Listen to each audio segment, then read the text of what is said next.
আসসালামু আলাইকুম, beauties recipe চ্যানেলে আপনাদেরকে স্বাগত জানাই। আজ আপনাদের সঙ্গে শেয়ার করব রেস্টুরেন্ট স্টাইলে এগ তড়কা রেসিপি। খেতে ভীষণ ভালো লাগে, রান্না করা তো খুবই সহজ। আপনাদের সঙ্গে সহজভাবে দেখানোর চেষ্টা করব। আশা করছি রেসিপিটা খুব ভালো লাগবে। আর এটা কিন্তু রেস্টুরেন্টের থেকেও খুব ভালো হবে খেতে। আপনারা যদি বাড়িতেই খুব সহজে তৈরি করে নিতে পারেন তাহলে কিন্তু রেস্টুরেন্ট থেকে কিনে আর খাওয়ার কোনো দরকারই নেই। তো এখানে দেখুন সব রকমের ডাল আমি ভিজিয়ে রেখেছিলাম, মানে তড়কা ডাল। দেখেই বুঝতে পারছেন। আপনারা এভাবে বাজারে গিয়ে বলবেন তড়কা ডাল নেব, তাহলে ওরা মিক্স করে দিয়ে দেবে। তো এখানে প্রায় আমি 250 গ্রাম মতো নিয়েছি, একটু বেশি করে রান্না করব। আপনারা আপনাদের পরিমাণ মতো নিয়ে নেবেন। ডালগুলোকে আমি সকালবেলাতে ভিজিয়ে রেখেছিলাম, এটা আমি রাত্রে রান্না করছি। তো আপনারাও কিন্তু ভিজিয়ে রাখবেন প্রায় 7 থেকে 8 ঘন্টা মতো। তাহলে ডালগুলো খুব সুন্দর মতো সেদ্ধও হবে আর খেতেও বেশ ভালো লাগবে। খুব ভালোভাবে কয়েকবার পানি পাল্টে ধুয়ে পরিষ্কার করে নিয়েছি। এবার আমি এখানে একটা প্রেসার কুকারে নিয়ে নিলাম। দিয়ে দিলাম সামান্য একটু হলুদ গুঁড়ো আর হাফ চা চামচ মতো দিয়ে দিলাম লবণ। এবার এখানে দিয়ে দিচ্ছি পরিমাণ মতো পানি। পানি কিন্তু খুব বেশি দেওয়া যাবে না, তো এখানে আমি প্রায় 1.5 কাপ মতো পানি দিয়েছি, যাতে করে সেদ্ধ হওয়ার পরে খুব একটা বেশি পানি না থাকে। সেইভাবে করে আপনারা পানি দিয়ে দেবেন। এবার প্রেসার কুকারের ঢাকনাটা লাগিয়ে নিলাম। গ্যাসে বসিয়ে আমি 2টো সিটি দিয়ে নেব। 2টোর বেশি কিন্তু সিটি দেওয়া যাবে না। আপনারা চাইলে কিন্তু কড়াইয়েও সেদ্ধ করে নিতে পারেন। তো এখানে আমি প্রেসার কুকারে সেদ্ধ করে নিচ্ছি।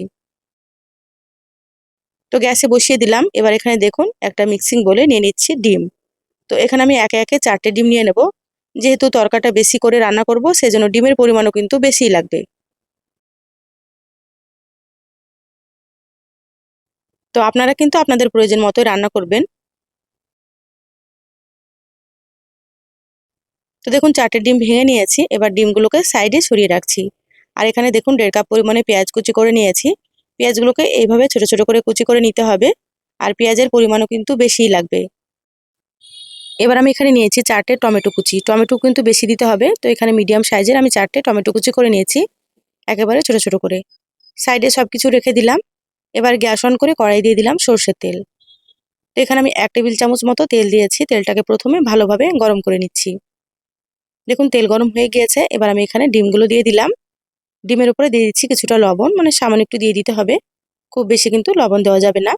এবার ডিমগুলোকে একটু ঝুরি ঝুরি করে ভেজে নেব। খুব বেশি ছোট করে ভাজবো না, একটু বড় বড় করে রাখবো। তো দেখুন আমি কিভাবে করে নিচ্ছি, তাহলে আপনারা বুঝতে পারবেন। যারা ভিডিওটি ইউটিউব চ্যানেল থেকে নতুন দেখছেন, প্লিজ চ্যানেলটা সাবস্ক্রাইব করে চ্যানেলের সাথেই থাকবেন। আর যারা ফেসবুক পেজ থেকে ভিডিওটি দেখছেন, একটা লাইক দিয়ে পেজটা ফলো করে রাখবেন। তাতে করে আমি যখনই ভিডিও আপলোড করব আপনারা সবার প্রথমে নোটিফিকেশন পেয়ে যাবেন। সময় সুযোগ বুঝে আপনারা ভিডিওটা দেখে নিতে পারবেন। দেখুন ডিমগুলো ভাজা হয়ে গিয়েছে। এভাবে ঝুরি ঝুরি করে ভেজে নিতে হবে। আর খুব বেশি কিন্তু কড়া করে ভাজা যাবে না, এভাবে হালকা করে আপনারা ভেজে নেবেন। এবার ডিমগুলোকে প্লেটে তুলে নিচ্ছি। ডিমগুলো তুলে সাইডে রেখে দিলাম। কড়াইয়ে আবারও দিয়ে দিচ্ছি তেল। তো এখানে প্রায় 6 থেকে 7 টেবিল চামচ মতো তেল দিয়েছি। তেলের পরিমাণটা একটু বেশি দিয়ে দেবেন। আর এখানে আমি সর্ষে তেলে রান্না করছি, আপনারা চাইলে কিন্তু সয়াবিন তেল দিয়েও রান্না করতে পারেন। তেলের মধ্যে দিয়ে দিলাম 1 চা চামচ গোটা জিরা, 2টো দিয়ে দিলাম শুকনো মরিচ, আর এখানে দিয়ে দিলাম একটা তেজপাতা, এভাবে 2 টুকরো করে। এবার এগুলোকে ভেজে নেব।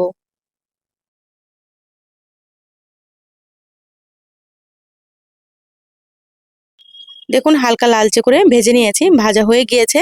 এবার আমি এখানে দিয়ে দিচ্ছি পেঁয়াজ কুচি। এবার নেড়েচেড়ে পেঁয়াজগুলোকেও একেবারে লালচে করে কিন্তু ভাজতে হবে। পেঁয়াজ কাঁচা থাকলে কিন্তু খেতে ভালো লাগবে না।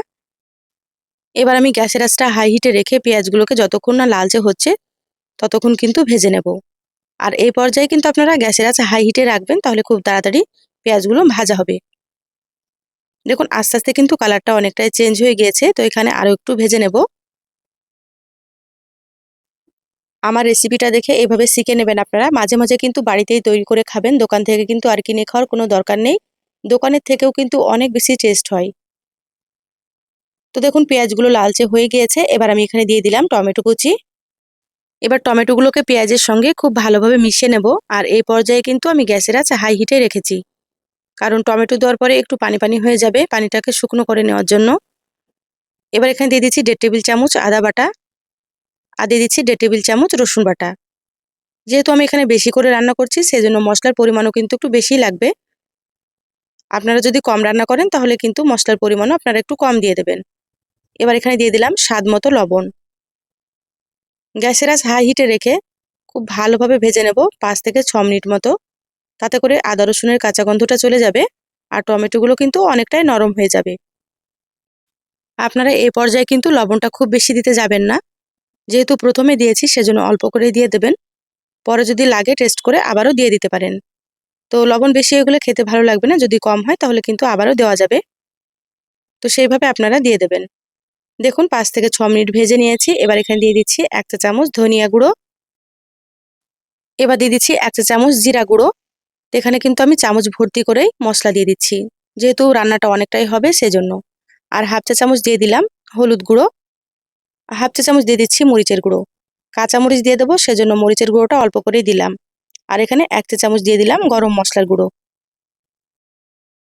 এবার আমি এখানে অল্প একটু পানি দিয়ে দিচ্ছি। পানি দিয়ে খুব ভালোভাবে কষিয়ে নিতে হবে। মশলা যতটা সুন্দর করে কষাবেন রান্না কিন্তু তত বেশি মজা হবে খেতে। তো একটু সময় নিয়ে সুন্দর করে কষিয়ে নিতে হবে। পানি কিন্তু খুব বেশি দেইনি, দেখতেই পাচ্ছেন আপনারা। এবার আমি এখানে দিয়ে দিচ্ছি হাফ চা চামচ কাশ্মীরি মরিচের গুঁড়ো। কাশ্মীরি মরিচের গুঁড়োতে খুব একটা বেশি ঝাল হবে না, আমি কালারের জন্য দিয়ে দিলাম। আপনারা চাইলে এটা দিবেন, যদি না থাকে এটা স্কিপ করতে পারেন। এবার ঢাকা দিয়ে আবারও 5 থেকে 7 মিনিট মতো মশলা কষিয়ে নিতে হবে। যতক্ষণ না মশলা থেকে তেল ছাড়বে ততক্ষণ কিন্তু কষিয়ে নিতে হবে। তো দেখুন মিডিয়াম আঁচে আবারও 6 থেকে 7 মিনিট মতো আমি মশলা কষিয়ে নিয়েছি। মশলা থেকে সুন্দর মতো তেল ছেড়ে দিয়েছে। কালারটা দেখুন কতটা সুন্দর হয়েছে। এবার এখানে দিয়ে দিচ্ছি আমি 8-10টা মতো কাঁচামরিচ কুচি। তো ঝাল বুঝে আপনারা এখানে কাঁচামরিচ দিয়ে দেবেন। আর কাঁচামরিচগুলোকে এভাবে ছোট ছোট করে আপনারা কেটে নেবেন। আর এই পর্যায়ে কিন্তু কাঁচামরিচটা দিলে ফ্লেভারটা খুব ভালো আসে। তা আপনারা এই পর্যায়ে কিন্তু কাঁচামরিচ দিয়ে দেবেন। কাঁচামরিচগুলো খুব ভালোভাবে নেড়েচেড়ে মিশিয়ে নিলাম। একটু সময় নিয়ে রান্না করলে কিন্তু রান্নাটা খেতে অনেক বেশি ভালো লাগে। দেখুন মশলা থেকে সুন্দর তেল ছেড়ে দিয়েছে। এবার আমি এখানে দিয়ে দিচ্ছি সেদ্ধ তরকা ডাল। তো ডালগুলো কিন্তু গলে যায়নি, আপনারা হয়তো দেখেই বুঝতে পারছেন। সুন্দর সেদ্ধ হয়েছে কিন্তু গোটা গোটা আছে। এইভাবে করে ডালগুলোকে সেদ্ধ করে নিলে খেতে বেশি ভালো লাগবে। এবার মশলার সঙ্গে খুব ভালোভাবে নেড়েচেড়ে মিশিয়ে নিচ্ছি।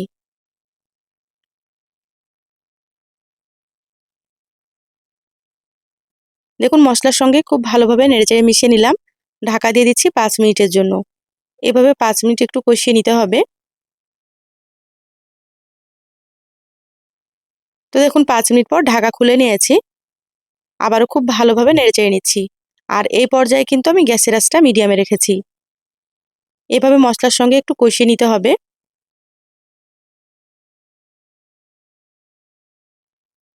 দেখুন খুব ভালোভাবে নেড়েচেড়ে নিয়েছি। এবার এখানে দিয়ে দিচ্ছি ফুটন্ত গরম পানি। এই পর্যায়ে কিন্তু গরম পানি দিতে হবে। তো এখানে আমি প্রেসার কুকারে পানিটাকে গরম করে নিয়েছি। প্রায় 1 কাপের থেকে একটু পানি বেশি দিয়েছি। পানি কিন্তু খুব বেশি লাগবে না, আপনারা সেইভাবে করে দিয়ে দেবেন। পানি দেওয়ার পরে খুব ভালোভাবে নেড়েচেড়ে মিশিয়ে নিচ্ছি। এবার আমি এখানে দিয়ে দিচ্ছি ভেজে রাখা ডিম। ডিমটা আপনারা এই পর্যায়ে দিয়ে দেবেন। আগে থেকে দেওয়ার কোনো দরকার নেই। ডিম দেওয়ার পরে আবারও খুব ভালোভাবে নেড়েচেড়ে মিশিয়ে নেব।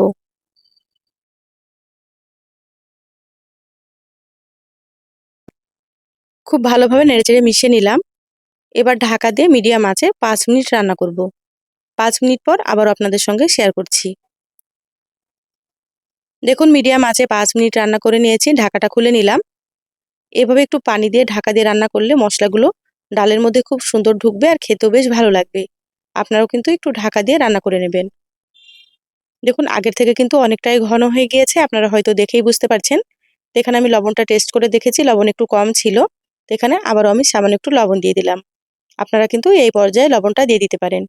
এবার দিয়ে দিচ্ছি বেশ কিছুটা পরিমাণে ধনিয়া পাতা কুচি। অবশ্যই কিন্তু ধনিয়া পাতা দিতে হবে। ধনিয়া পাতা দিলে ফ্লেভারটা খুব ভালো আসবে, একেবারে রেস্টুরেন্টের মতো। এবার দিয়ে দিচ্ছি 2 চা চামচ ঘি।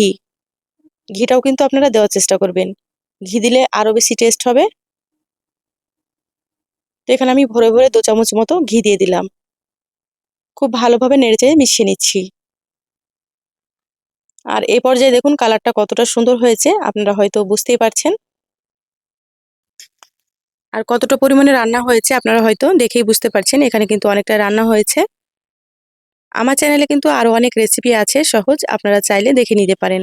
আমি সবসময় ঘরে থাকা উপকরণ দিয়ে রেসিপিগুলো সহজভাবে দেখানোর চেষ্টা করি। খেতে ভীষণ ভালো লাগে। আপনারাও একবার রান্না করে খেয়ে কমেন্ট করে জানাবেন কেমন লেগেছে। দেখুন ঢাকা দিয়ে আমি 5 মিনিট রেখেছিলাম, তারপরেই তো বলে ঢেলে নিয়েছি। মাশাআল্লাহ দেখতে যতটা লোভনীয় হয়েছে খেতেও কিন্তু ভীষণ টেস্ট হয়েছিল। যেহেতু ভয়েসটা আমি পরে দিচ্ছি সেজন্য আপনাদেরকে বলছি। তো অবশ্যই একবার হলেও আপনারা রান্না করে খেয়ে তারপরে কমেন্ট করে জানাবেন আপনাদেরকে কেমন লেগেছে। রেসিপি ভালো লাগলে লাইক দিয়ে ভিডিওটা অবশ্যই শেয়ার করে দিবেন। সবাই ভালো থাকবেন, সুস্থ থাকবেন। ফিরে আসবো আবারও কোনো নতুন রেসিপিতে। ধন্যবাদ সবাইকে। আল্লাহ হাফিজ।